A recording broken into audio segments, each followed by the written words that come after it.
Department of Urdu ACRS college government college Sawai Madhopur के इस YouTube channel में तमाम तलबात का एक बार फिर खैर मकदम है। हम अपने पिछले वीडियो में गज़ल की तारीफ़ और तारुफ़ पर बात कर रहे थे, उसकी सनफ़ ख़ुसूसियात पर बात की थी। आज हम बात करेंगे जदीद गज़ल की तारीख़, आगाज़ और इर्तिक़ा। गज़ल में जिद्दत के जो असरात गालिब और मोमिन वग़ैरह ने शुरू किए थे, इसे हाली ने बाकायदा एक तहरीक की सूरत में पेश किया, जिसके दूरस असरात गज़ल में मुरतब हुए।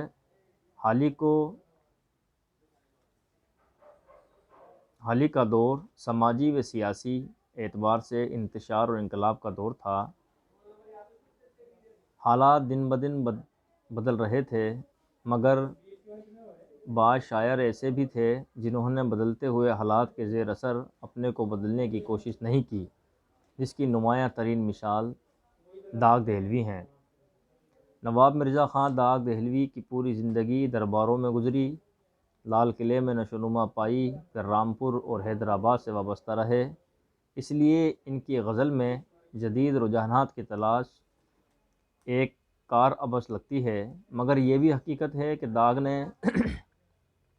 उर्दू गज़ल में एक नया रंग पैदा किया और इसे एक नया आहंग दिया, और वो इसमें पूरी तरह कामयाब भी हुए। ये और बात है कि रंग बज़ात ख़ुद बहुत ज़्यादा अहमियत का हामिल नहीं। दाग दहलवी के यहाँ ज़िंदगी की मसर्रतों और शादकामियों से अपनी ज़िंदगी को पुर करने का शदीद एहसास है, जिसके ज़ेर असर इनके यहाँ इश्क का जिनसी व मादी तसव्वुर बलहूसी व होसना की तक पहुँचता दिखाई देता है। इसके यहाँ इनकी ज़िंदगी के जिनसी पहलू की तर्जुमानी की बुनियाद सेहतमंदी व हकीकत पसंदी पर कायम है। इनकी गज़लों में इश्क का जो तसव्वुर है, इसमें माशूक़ से छेड़छाड़ और लाग डांट और एक खल खेलने वाली कैफियत के पहलू बहुत नुमायाँ हैं, लेकिन इन सब के बावजूद इनके तसव्वुरात में एक सेहतमंदाना कैफियत दिखाई देती है। मिसाल के तौर पर दर्ज झेल अशार देखिए। जो मेरे दिल में है कहते हुए जी डरता है, गुदगुदा लूँ तो कहूँ, पाँव दबा लूँ तो कहूँ, दाग की शक्ल देख कर बोले ऐसी सूरत को प्यार कौन करे, इसने सुबह शब वसाल मुझे जाते जाते भी आके देख लिया, उस नहीं को कोई इलाज नहीं, रोज़ कहते हैं आप आज नहीं। दाग दहलवी के शागिर्दों की एक तवील फहरिस्त है, जिनमें से बाज़ ने गज़ल को जिद्दत से हमकिनार करने में अहम किरदार अदा किया और बाज़ ज़बान व बयान के हुस्न को अयां करने की हद तक रह गए।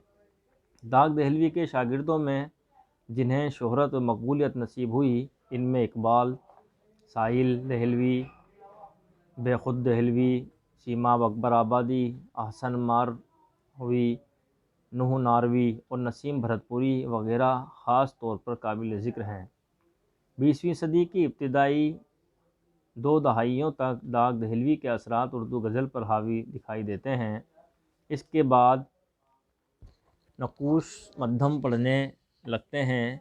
इसका सबब यह है कि 20वीं सदी अपने दामन में बहुत से इनकलाब लेके आई थी और इनकलाबात ने ज़िंदगी को तेज़ी से बदलने पर मजबूर कर दिया। हालात दिन ब दिन नए रुख इख्तियार करते रहे और अफ़कार व नज़रियात तब्दील होते रहे। ज़िंदगी के मयार में बदलाव आता रहा और हमारी कदरें भी तब्दील होती रहीं।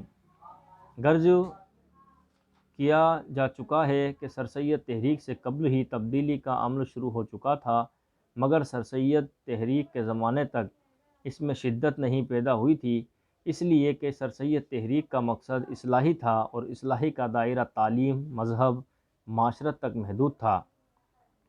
सियासी पहलुओं की तरफ सर सैयद और इनके रफ़्क़ा की तवज्जो न थी, इसलिए इस अहद में कोई गहरा सियासी शऊर नहीं दिखाई देता। कांग्रेस पार्टी के क़याम के बाद अंग्रेज़ों की मुखालफत और हब्बुल वतनी के जज्बे में शिद्दत पैदा हुई। आज़ादी के लिए जद्दोजहद शुरू हुई, جس نے سماجی زندگی کے طور طریقوں کو بدل ڈالا، کیونکہ اس میں ایک انقلابی رنگ تھا اور انقلابی رنگ نے ہماری غزل کو بھی متاثر کیا۔ اکبر الہ آبادی، پنڈت برج نارائن چکبست اور علامہ اقبال کی غزلوں میں اس انقلابی رنگ کو واضح طور پر محسوس کیا جا سکتا ہے۔